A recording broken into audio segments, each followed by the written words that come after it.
ವೀಕ್ಷಕರೇ, ಇಲ್ಲಿ ಕಾಣ್ತಾ ಇದೆಯಲ್ಲ ಬೃಹತ್ ನವೀನ ಕಟ್ಟಡ, ಇದನ್ನೊಮ್ಮೆ ನೋಡಿ. ಚಿಕ್ಕಬಳ್ಳಾಪುರದಿಂದ ಈಶಾ ದೇವಾಲಯಕ್ಕೆ ಹೋಗುವ ಮಾರ್ಗದಲ್ಲಿರುವ ಈ ಕಟ್ಟಡವೇ ಶ್ರೀ ಸರೋವರ್ ರೆಸಾರ್ಟ್. ಇದು ನಾಳೆ ಉದ್ಘಾಟನೆಯಾಗುತ್ತಿದೆ. ಈಶಾ ದೇವಾಲಯದಲ್ಲಿ ಕೂಗಳತೆ ದೂರದಲ್ಲಿ, ರಂಗದಮ್ಮ ಕೆರೆಯಿಂದ ಕೆಲವೇ ಅಡಿಗಳ ದೂರದಲ್ಲಿರುವ ಈ ರೆಸಾರ್ಟ್ ದಿನ್ನೆಹೊಸಹಳ್ಳಿ ಗ್ರಾಮ ಪಂಚಾಯಿತಿ ವ್ಯಾಪ್ತಿಗೆ ಗಂಗನಮಿದ್ದೆ ಮಾರ್ಗದಲ್ಲಿ ನಿರ್ಮಾಣವಾಗಿದೆ. ರೆಸಾರ್ಟ್ ಅಂದ ಕೂಡಲೇ ಇದು ಕೇವಲ ಹೊರಗಿನವರಿಗೆ ಮಾತ್ರ. ಸ್ಥಳೀಯರು ಈ ವೆಚ್ಚ ಭರಿಸಲು ಸಾಧ್ಯವಿಲ್ಲ ಅನ್ನೋ ತೀರ್ಮಾನ ಬೇಡ. ಯಾಕೆಂದರೆ ಎಲ್ಲ ವರ್ಗದವರಿಗೂ ಅನುಕೂಲವಾಗುವ ರೀತಿಯಲ್ಲಿಯೇ ಇದೆ ಇಲ್ಲಿನ ಕೊಠಡಿಗಳ ಬೆಲೆ. ಹೌದು, ಆಕರ್ಷಕವಾದ ಕಟ್ಟಡ, ಸುಂದರ ವಾತಾವರಣ, ಇಂಟೀರಿಯರ್ ಅಂತೂ ಸೂಪರ್. ಎಲ್ಲ AC ಕೊಠಡಿಗಳು ಅಷ್ಟೇ ಅಲ್ಲ, ನೀವು ಯಾವುದೇ ಕಾರ್ಯಕ್ರಮ ಮಾಡಬೇಕಾದರೂ ಅದಕ್ಕೆ ವೇದಿಕೆಯು ನಿರ್ಮಿಸಲಾಗಿದೆ.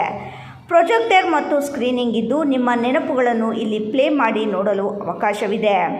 ಹುಟ್ಟುಹಬ್ಬದ ಸಂಭ್ರಮ, ಬೀಗರ ಊಟದ ಅದ್ಧೂರಿತನ, ನಿಶ್ಚಿತಾರ್ಥದಂತಹ ಕಾರ್ಯಕ್ರಮಗಳಿಗೆ ಈ ಶ್ರೀ ಸರೋವರ್ ರೆಸಾರ್ಟ್ ಹೇಳಿ ಮಾಡಿಸಿದಂತಿದೆ. ವಿಶಾಲ ಮೈದಾನ, ವೇದಿಕೆ ಎಲ್ಲವೂ ಇರುವ ಕಾರಣ ಯಾವುದೇ ಕಾರ್ಯಕ್ರಮ ಯಾವುದೇ ಅಭ್ಯಂತರವಿಲ್ಲದೆ ಇಲ್ಲಿ ಆಚರಿಸಬಹುದು. ಇಷ್ಟೆಲ್ಲ ಅನುಕೂಲವಿರುವ ರೆಸಾರ್ಟ್ ನಮ್ಮ ಬೆಲೆಗೆ ಎಲ್ಲಿ ಸಿಗಲಿದೆ ಎಂಬ ಯೋಚನೆಯೇ ಬೇಡ.